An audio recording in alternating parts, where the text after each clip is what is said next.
Good afternoon. Welcome to Terri and Theresa Marie. Hi. Hi. How are you doing? How was your week this week? Good. Busy as ever. As we all begin going back to a new normal. Many of us are going back to work. My work didn't really take too much of a break. However, now that people are going back to work, I'm starting to see an uptick and getting busier. How about you? Same thing here. I mean, I'm loving it, even though, summertime here is everybody's, getting lax. But I think because of COVID, everybody's ready to get moving here. Or they came up with some great ideas over COVID time. I call it Reset 2020. So, as we are doing in the next couple of segments here, we're going to be talking about women in business. Great. Yep. So as you know, everybody, Terri and I are bringing to you a short little series on being successful women in business. And today we'll be bringing you tip number 2. Next week, we'll bring you tip number 3. And then one more week, we'll bring you tip number 4. We just wanted to recap today on what we shared last week. Tip number 1. Terri, go ahead and share, what was your tip number 1 for everybody? My tip number 1 was join the chamber or your local chamber of commerce. Because if you're a woman in business or you're wanting to get in business, there are so many grants, there's so many programs out there that will help you in connecting. And that falls into connecting with everyone that you need help in. And that was a great tip. And my tip number 1 was find your presence, talking about charisma and how you have the ability and the light within to walk in and light up a room.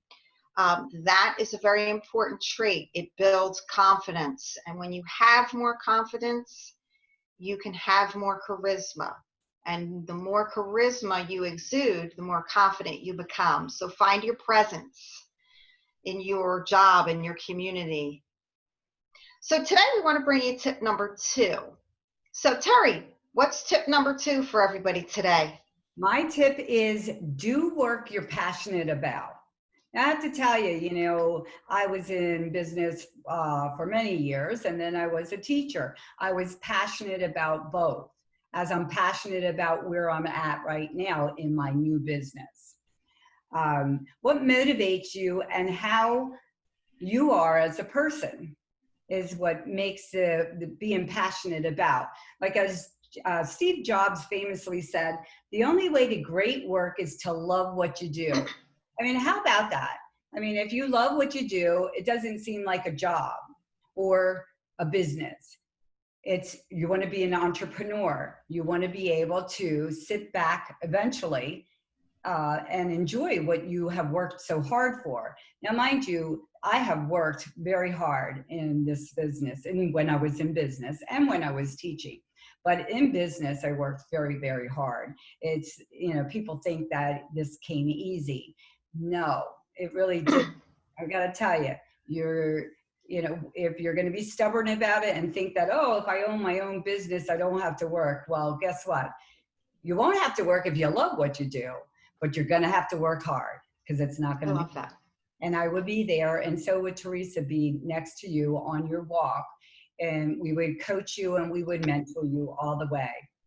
So, I love that. Loving what you do. It's so important because when you don't love what you're doing, yes, it is a job and it is a lot of work. So that's a great tip. Love what you do. Do what you love. Find your passion and go for it.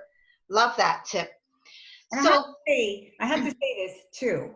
Even though, people say, well, you had a passion to be a salon owner and to do hair and make everybody beautiful, and then you had a passion to teach. Well, just because I had 2 different passions doesn't mean I didn't have a passion for what I was doing. I've done it for many years, and it just snowballed into the next, which made it even more passionate. I was more passionate, which made it. And that's so true. And teaching is a great passion because successful business owners and entrepreneurs such as yourself have the ability to invest in what you've learned and invest that into others. So I think that's a great passion, wanting to share what you've learned over the years, good and bad, right? Good or bad, I mean, share it and teach others.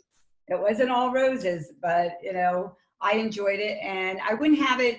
People ask, what would you have done differently? Well, of course you would have done some things a little different, but I can't change that. It is what it is, and I'm happy with my results, because you create those results every day. Every day. Absolutely. Today matters. So true. True. Great. So for women in business. Sorry? What is your tip? Your second? Tip number 2. Yes, of course. So today, tip number 2, what I'd like to say is, last one was find your presence. Today, it's find what you lost. If there's one thing that I know in my own personal journey over the years, I self-sabotaged. And I believe, in fact, I know by talking with very successful women in business, very successful female leaders, one thing that we all struggle with is self-sabotage, negative talk. And I believe that we need to, as women, we need to find what we lost, because when we self-sabotage and we get stuck in those negative behaviors, let me tell you, opportunities will knock on your door and you're not going to recognize them. And you may lose things like time. You may lose self-confidence. You may lose opportunities. So tip number 2 today is to find what you lost.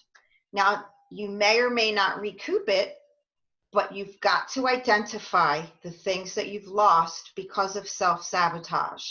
And you've got to identify those things and learn how to change that and learn how to go after what you want. So that's my tip number 2 for today. I love that tip. That is great. Find what you lost. Find what you lost. About that. So, our tips, we're bringing these short little meetings to you because we want to help, and we don't want people to be overwhelmed and feel like you have to stay with us for an hour every single day. We just want to come to you, and we're going to be offering some opportunities for you to dive a little deeper into what Terri and I are offering, and those things, we will present those opportunities as we go. But Terri, so for our tips today, again, tell us why DISC assessments are important.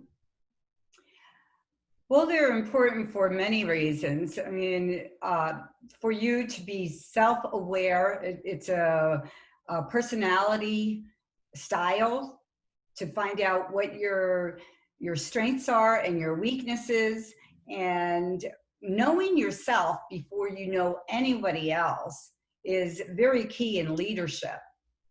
And I wish, going back in the years when I had my business, I wish I would have had this available. It wasn't available. I think there were a couple others that were, like Myers-Briggs, and I did use them. But I'm finding that, and I found that I didn't have a coach to walk me through it.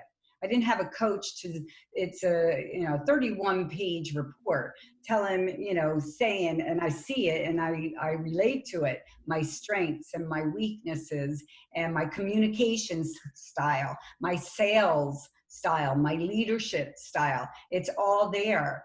But for someone to sit down and coach me through it is unbelievable. When this happened, when I started getting involved with the DISC a couple of years ago, I started realizing, even though I did it automatically in the salon and in school, I was always one that I could read people, or you kind of know a little bit about people. We all do, but you don't make that connection. And we think, oh yeah, we did connect. No, you didn't. You weren't connecting because you weren't connecting with yourself. a lot of us aren't connecting with ourselves, and we look to other people to make us, to validate us.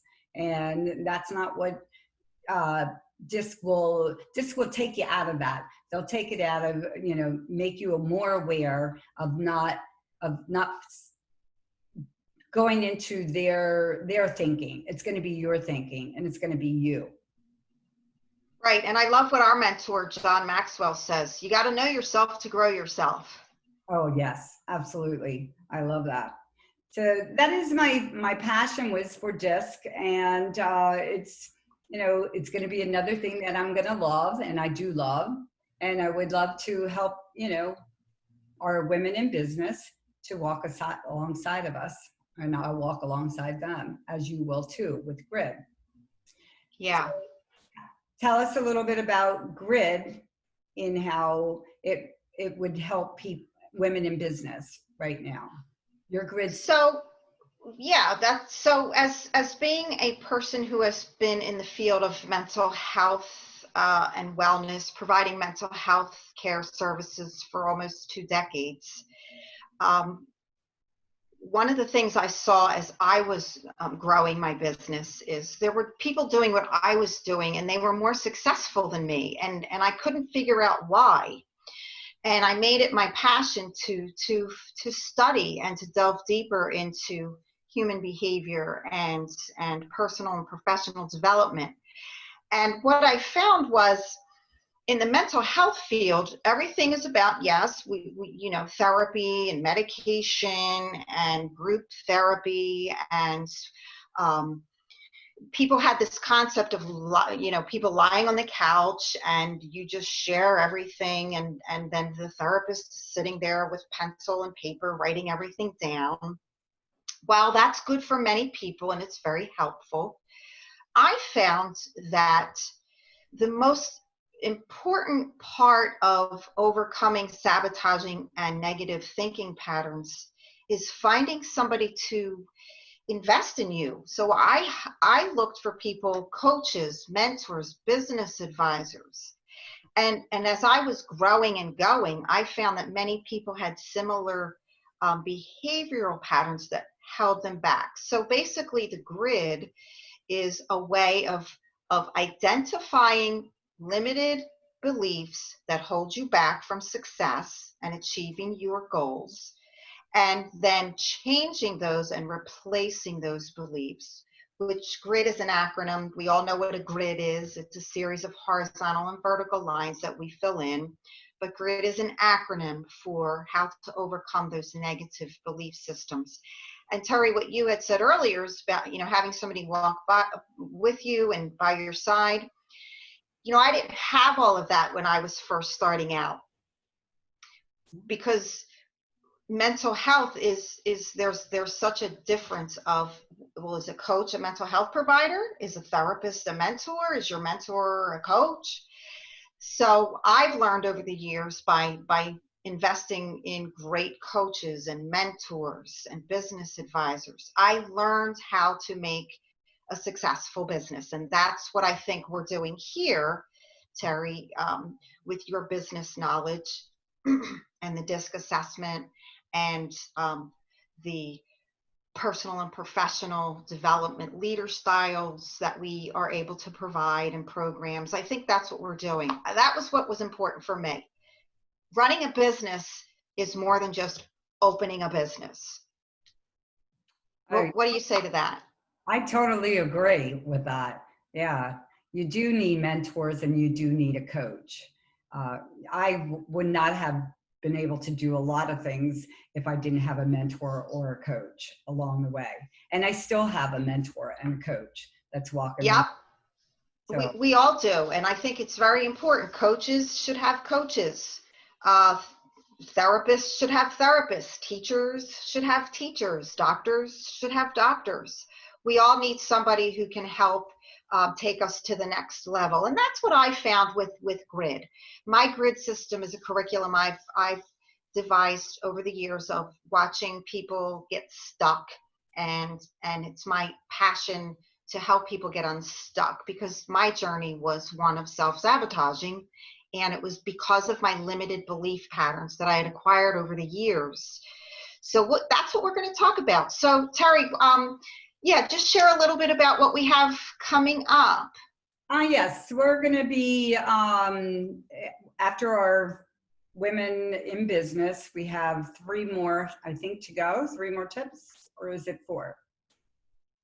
This is 2 more tips. We'll be done next week, the week after, then we'll be moving on to our next program we want to offer. The beginning of August, we'll be starting on connecting. That's going to be a series on connecting. Now, we'll start it off with a complimentary connection course, and it's a one-time deal that's complimentary. And then if you want to follow with us, it will be a 4-week course, and it's all about connecting.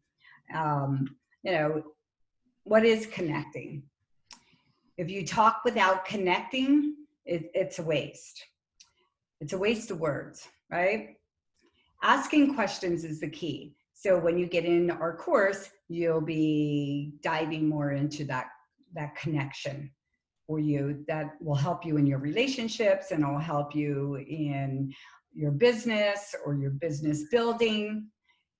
It's making the right connections and asking questions. And we'll be there to help you all along the way. So with that said, you know, you can contact us, contact me as far as DISC, and you can contact Theresa for her grid. If you're serious about learning the DISC behavioral style, you can contact me at Terri Barthel at verizon.net, or my website until my other website is finished, is www.johnmaxwellgroup.com/Terri Barthel. And you can inquire if you want to learn about all our products that we have. And Theresa, how can they contact you? Yeah, so if you want to shoot me an email, feel free to shoot me an email at glennmillscc@gmail.com, or simply go onto my website, Glenn Mills Coaching and Consulting, or www.glennmillscc.com. And we are happy to provide you, both of us are happy to provide you with opportunities for coaching, mentoring, leadership development programs. If you want to take the DISC assessment to find out your leadership style and how you can incorporate that into your business, into your life, or if you want to work with me on finding your grid and filling in your grid system and identifying those common belief patterns that I've seen for almost 2 decades that have kept people stuck. So we are both happy to help you, and we look forward to seeing you again next week on Tuesday with Terri and Theresa with tip number 3 for women in business. I think that's great. And, you know, I was going to piggyback on that. You know, we have other courses that we do offer, and we would love to have you on the journey with us. Go check us out.